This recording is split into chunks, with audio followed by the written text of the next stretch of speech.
हमारे देश का नाम भारत है, जो भावनाओं के साथ चलता है और इस देश के नेता इस देश के लोगों के भावनाओं के साथ खिलवाड़ करके चलते हैं। भावनाओं के बाद ये देश दो चीज़ों से चलता है, एक बैंक से, दूसरा बीएसई से, और ये है बॉम्बे स्टॉक एक्सचेंज, जो दुनिया में सबसे ज़्यादा ग्रोथ करने वाला स्टॉक एक्सचेंज है।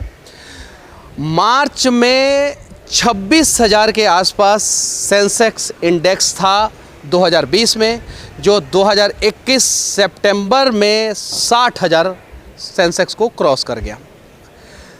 अभी ये दुनिया में सबसे ज़्यादा प्रॉफिट देने वाला सेंसेक्स इंडेक्स है। इस देश में 2020 में कोरोना आया और 2020 से लेके 21 तक इस देश के लोगों का सबसे ज़्यादा नुकसान हुआ। रेस्टोरेंट बंद हो गया, टैक्सी बंद हो गया, ट्रेन बंद हो गया, फ्लाइट बंद हो गया, हर चीज़ बंद हो गया। लेकिन ये बीएसई बंद नहीं हुआ। क्यों? क्योंकि भावनाओं के बाद बैंक और बैंक के बाद बीएसई, और यही तीन चीज़ जो है इस देश को चलाता है। आखिर ऐसा क्या हुआ कि इस देश के लोग जब बर्बाद हो रहे थे तो बीएसई अपनी ऊंचाइयों को छू रहा था और आबाद हो रहा था? इसके पीछे जांच होना चाहिए। और जांच मैं इसलिए कहता हूं ना कि आखिर सरकारी संपत्तियों को क्यों बेचा जा रहा है, जब हमारे देश का शेयर बाज़ार जो है इतना ग्रो कर रहा है, तो हमारे देश के सरकारी संस्थान क्यों नहीं ग्रो कर पा रहे हैं। मैं अनेकों वीडियो में बोल चुका हूं कि घर का गार्जियन जब असक्षम हो जाता है तो उनके बच्चे आवारा हो जाते हैं, लेकिन घर का गार्जियन जब सक्षम होता है तो बच्चे काबिल हो जाते हैं। उसी प्रकार से जब सरकारें निकम्मी हो जाती है तो सरकारी संपत्तियां बिकना शुरू हो जाता है। और शायद यहाँ पे जितने ट्रेडर्स हैं, जितने इन्वेस्टर हैं, उनको पता है कि सब कुछ तो बिकने ही वाला है और सबको तो यही ख़रीदा जाता है। इसलिए भी ये जो है दुनिया में सबसे ज़्यादा ग्रोथ करने वाला सेंसेक्स है अभी वर्तमान समय में। पहले नहीं था, 2020 के पहले नहीं था, लेकिन अभी है। ये भारत का एक भाग्य विधाता में से एक है। तो ठीक है, यहाँ पे आपने सुना होगा कि अच्छे अच्छे लोग जो है कंगाल हो जाते हैं और एक रोड चलता हुआ आदमी जो है, हर्षद मेहता जैसा जो है, करोड़ों अरबों का घोटाला कर जाता है और बहुत बड़ा आदमी बन जाता है। आखिर ये बीएसई भी घोटाले से बाज नहीं रहा। जैसे हमारे देश का कोई ऐसा सरकारी संस्थान नहीं है जहाँ पे घोटाला नहीं होता है, वैसे ही यहाँ पे भी घोटाला। और एक और चीज़, कोरोना में जब सबकी नौकरी चली गई थी, सब लोग बर्बाद हो रहे थे, सब लोग डरे हुए थे, तो बीएसई आखिर ऊपर क्यों जा रहा था? हालांकि जाना चाहिए, और ये अगर ऊपर जा रहा है तो हमारा देश का जो है इकनॉमी ऊपर जा रहा है, और जब हमारा देश का इकनॉमी ऊपर जा रहा है तो हमारा देश का विकास हो रहा है। जब हमारे देश का विकास हो रहा है तो हमारे देश की सरकारी संपत्तियां बिक क्यों रही है? 3 से 4 दिन पहले जो है एयर इंडिया बिक गई, टाटा को चली गई। रेलवे लगभग 50% प्राइवेट हो चुका है। Shipping yard corporation of India बिकने वाला है। उसके अलावा भी LIC बिकने वाला है, जो प्रॉफिट मेकिंग कंपनी है। भारत पेट्रोलियम जो प्रॉफिट मेकिंग कंपनी है, चलिए लॉस में BSNL चल रहा है, उसको नहीं बेच रहे हैं, लेकिन भारत पेट्रोलियम जो प्रॉफिट मेकिंग कंपनी है, जो नवरत्न कंपनी है, उसको बेचा जा रहा है। ऐसा क्यों? इसके पीछे सबसे बड़ा रीज़न है, बड़े लोगों को खरीदना है। जो पैसे वाले लोग हैं वो इन सब चीज़ों को खरीदना चाहते हैं, और जो आम आदमी है, जिनकी ये संपत्ति है, एक्चुअल में सरकारी संपत्ति हमारी है, वो आम आदमी को इन सब चीज़ों से मतलब नहीं है। वीडियो बनाएंगे, ये बात सच है, लेकिन आवाज़ नहीं उठाएंगे। जिस दिन ये और यहाँ पे जितने भी लोग खड़े हैं अपने देश के लिए जाति धर्म से ऊपर उठ के आवाज़ उठाना शुरू कर देंगे, तो शायद सरकारी संपत्तियां नहीं बिकेगी। और सरकारी संपत्ति नहीं बिकेगी, नाम सुने थे HMT ट्रैक्टर का, HMT घड़ी का, शायद आप लोगों को याद भी नहीं होगा, बहुत से लोगों को याद होगा। इस देश में सबसे अच्छा ट्रैक्टर HMT बनाता था, सबसे अच्छा घड़ी HMT बनाता था। फिर भी ऐसा क्या हुआ कि HMT कंपनी को बिकना पड़ा। इस देश का सबसे बढ़िया पेट्रोलियम सर्विसेज जो है भारत पेट्रोलियम देता है। आखिर क्या है कि भारत पेट्रोलियम को बिकना पड़ रहा है। इस देश का सबसे बड़ा इंश्योरेंस सेक्टर जो है वो LIC है। आखिर ऐसा क्या है कि LIC को बिकना पड़ रहा है। इस देश का सबसे बड़ा ट्रांसपोर्टिंग सेक्टर जो है वो रेलवे है। आखिर ऐसी क्या ज़रूरत पड़ी कि जो रेलवे को बिकना पड़ रहा है। इस देश का सबसे बड़ा एयरलाइंस जो है एयर इंडिया और इंडियन एयरलाइंस है। आखिर ऐसा क्या हुआ कि स्पाइस जेट मुनाफे में और एयर इंडिया घाटे में। इस देश का सबसे बड़ा टेलीकॉम BSNL।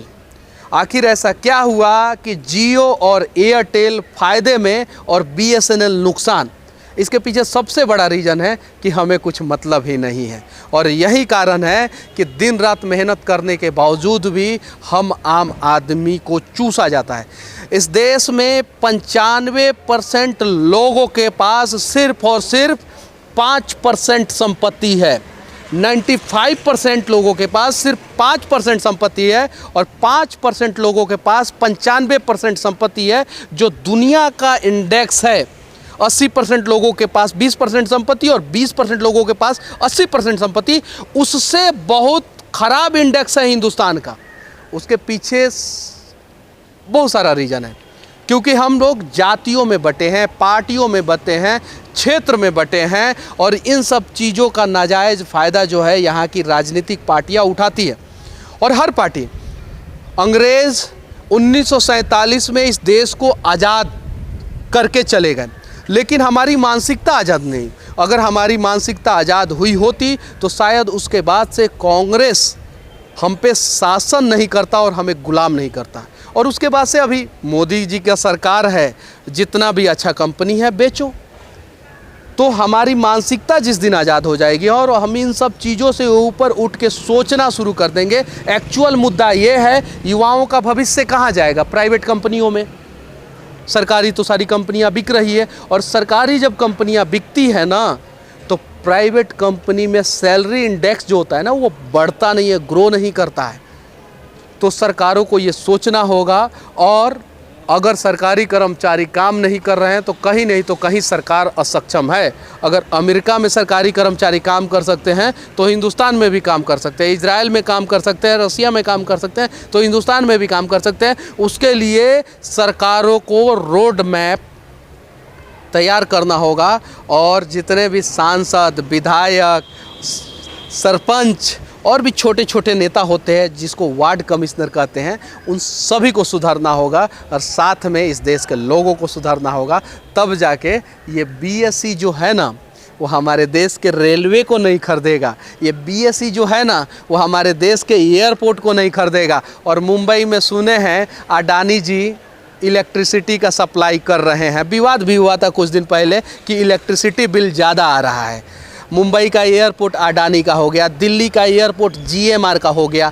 आखिर सरकार की संपत्ति, सरकार मतलब मोदी जी नहीं, सरकार मतलब राहुल गांधी नहीं, सरकार मतलब हम और आप, हम लोगों की संपत्ति को इस देश के नेता जो है ना वो औने पौने दामों में क्यों बेच रहे हैं और इस पे सवाल कौन उठाएगा? इस पे सवाल ना उठाया जाए इसके लिए आर्यन खान प्रकरण होता है।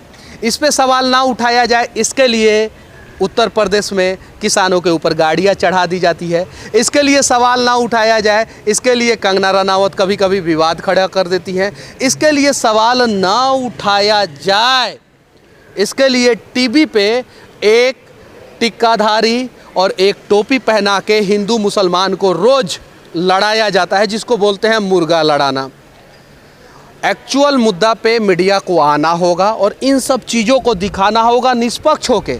यहाँ पे आधी मीडिया जो है वो विपक्ष के तरफ खड़ी हो गई है और आधी मीडिया जो है वो पक्ष के तरफ खड़ी हो गई है, जबकि मीडिया को हमेशा सेंट्रल में खड़ा होके जो है ना इस देश के लिए आवाज़ उठाना चाहिए।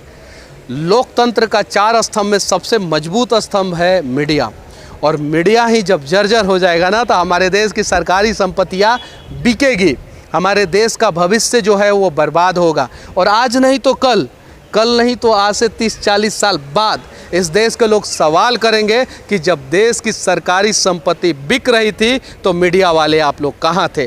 तो मैं कहूँगा कि मैं उसके खिलाफ आवाज़ उठा रहा था, इसीलिए सभी को देश की सरकारी संपत्ति ना बिके, इसके लिए आवाज़ उठाना होगा। बाकी ये मेरा वीडियो अगर आप लोगों को अच्छा लगे तो शेयर करना, दूर तक पहुंचाने का प्रयास करना। और इस देश के जितने भी ईमानदार लोग हैं, चाहे वो किसी भी जाति के हो, किसी भी धर्म के हो या किसी भी क्षेत्र के हो, वो सभी आबाद रहें, जिंदाबाद रहें। इस देश का सबसे बड़ा खरीद बिक्री सेंटर मुंबई स्टॉक एक्सचेंज के सामने से खड़ा होकर सरकार को आईना दिखाते हुए सच तक के लिए मैं मनीष कश्यप, जय हिंद।